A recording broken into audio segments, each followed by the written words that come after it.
Hi viewers, ಇವತ್ತು ನಾವು green piece ಹಾಗೆ ಪನ್ನೀರ್ ಗ್ರೇವಿನ ಮಾಡೋದು ಹೇಗೆ ಅಂತ ನೋಡೋಣ.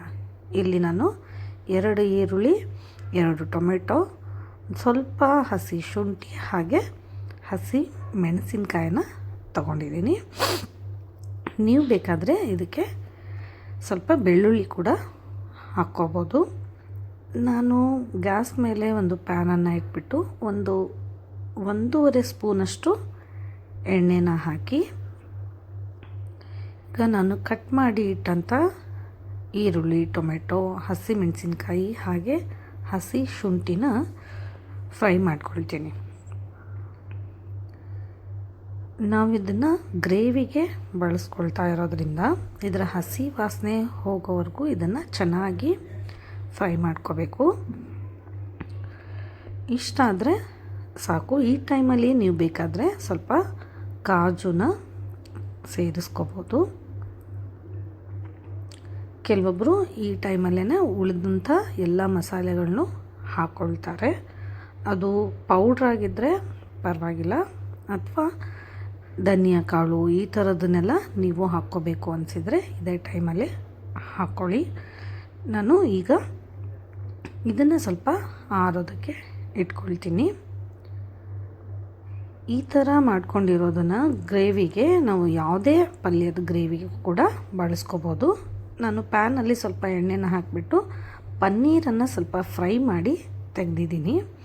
ಈಗ ಪ್ಯಾನಲ್ಲಿ ಉಳಿದಂಥ ಎಣ್ಣೆಗೆ 1 ಪಲಾವ್ ಎಲೆ, 1 ಸ್ಪೂನಷ್ಟು ಜೀರಿಗೆ ಹಾಗೆ ಸ್ವಲ್ಪ ಚಕ್ಕೆ, 1-2 ಲವಂಗ, 1 ಯಾಲಕ್ಕಿನ ಹಾಕ್ಕೊಂಡಿದ್ದೀನಿ. ಹಾಗೆ ನಾವು ಮುಂಚೆನೇ ಫ್ರೈ ಮಾಡಿದಂಥ ಈರುಳ್ಳಿ, ಟೊಮೆಟೊ, ಮೆಣಸಿನ್ಕಾಯಿ, ಹಸಿ ಶುಂಠಿನ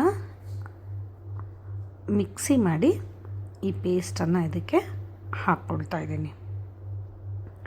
ನಾನು ಮುಂಚೆನೇ ಹೇಳಿದಾಗೆ ಇದಕ್ಕೆ ನೀವು ಬಾದಾಮಿ ಕೂಡ ಹಾಕ್ಕೊಂಡು ಮಿಕ್ಸಿ ಮಾಡ್ಕೋಬೋದು.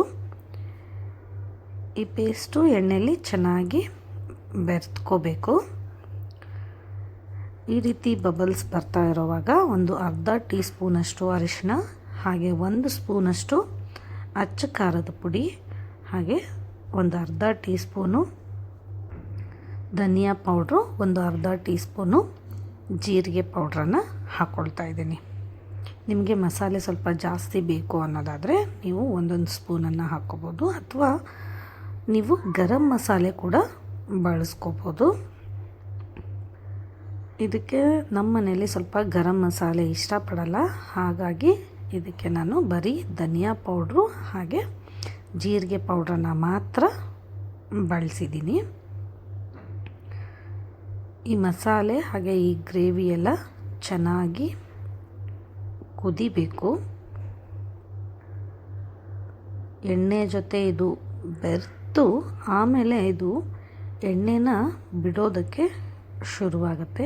ಅಲ್ಲಿವರೆಗೂ ಅಂದರೆ 7ರಿಂದ 8 ನಿಮಿಷ ಇದನ್ನು ಚೆನ್ನಾಗಿ ನಾವು ಫ್ರೈ ಮಾಡ್ಕೋಬೇಕು.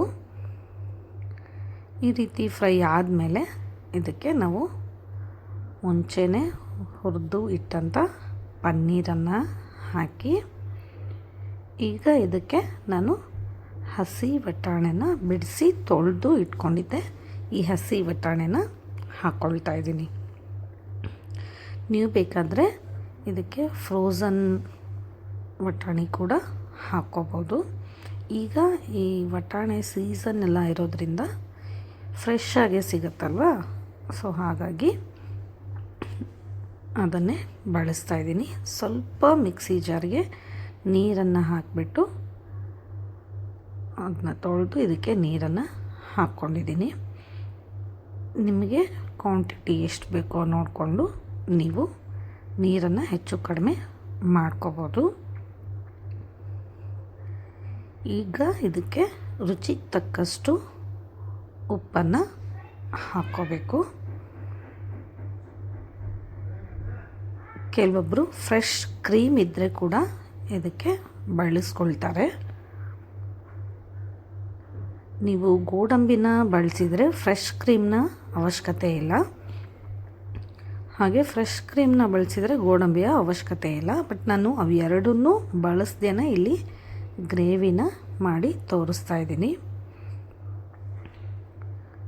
ಇದು ತುಂಬ ನೀರಾಗಿ ಬಂದುಬಿಡುತ್ತೆ, ಹಾಗೆ ಹೀಗೆ ಏನೂ ಇಲ್ಲ, ತುಂಬ ಚೆನ್ನಾಗಿರುತ್ತೆ.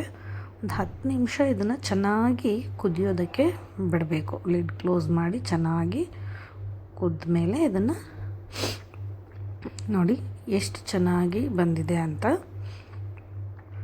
ಇದಕ್ಕೆ ನಾವು ಕಾಜು ಆಗಲಿ ಅಥವಾ ಫ್ರೆಶ್ ಕ್ರೀಮ್ ಆಗಲಿ, ಮನೆಯಲ್ಲೇ ಇರುವಂಥ ಕೆನೆ ಆಗಲಿ, ಇದನ್ನು ಯಾವುದನ್ನು ನಾವಿಲ್ಲಿ ಬಳಸಿಲ್ಲ.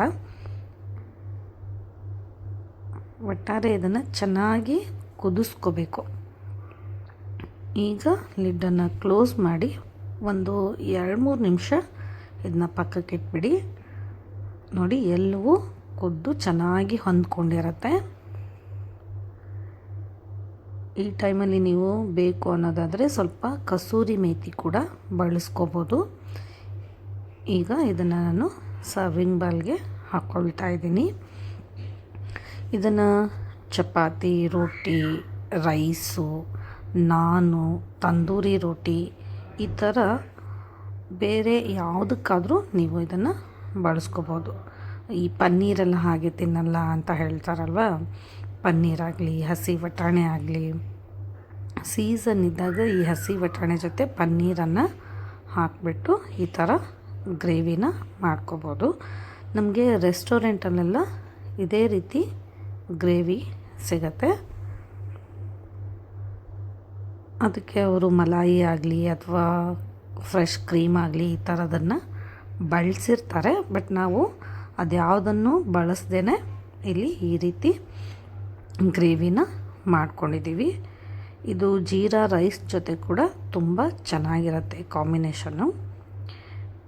ನೀವು ಒಂದು ಸಾರಿ ಮನೇಲಿ ಈ ಗ್ರೇವಿನ ಮಾಡಿ ಹೇಗಾಗಿದೆ ಅಂತ ನನಗೆ ಕಮೆಂಟ್ ಮಾಡಿ ತಿಳಿಸಿ. ನಾನು ಇವತ್ತು ಇದನ್ನು ನಾನ್ ಜೊತೆ ಸರ್ವ್ ಮಾಡ್ತಾಯಿದ್ದೀನಿ. ನೀವು ರೊಟ್ಟಿ, ಚಪಾತಿ ಅಥವಾ ತಂದೂರಿ ಈ ಥರ ಯಾವುದ್ರ ಜೊತೆ ಆದರೂ ಇದನ್ನ ಸರ್ವ್ ಮಾಡ್ಬೋದು. ಹಾಗೆ ನನ್ನ ಚಾನಲ್ನ ಸಬ್ಸ್ಕ್ರೈಬ್ ಮಾಡಿ. Thank you.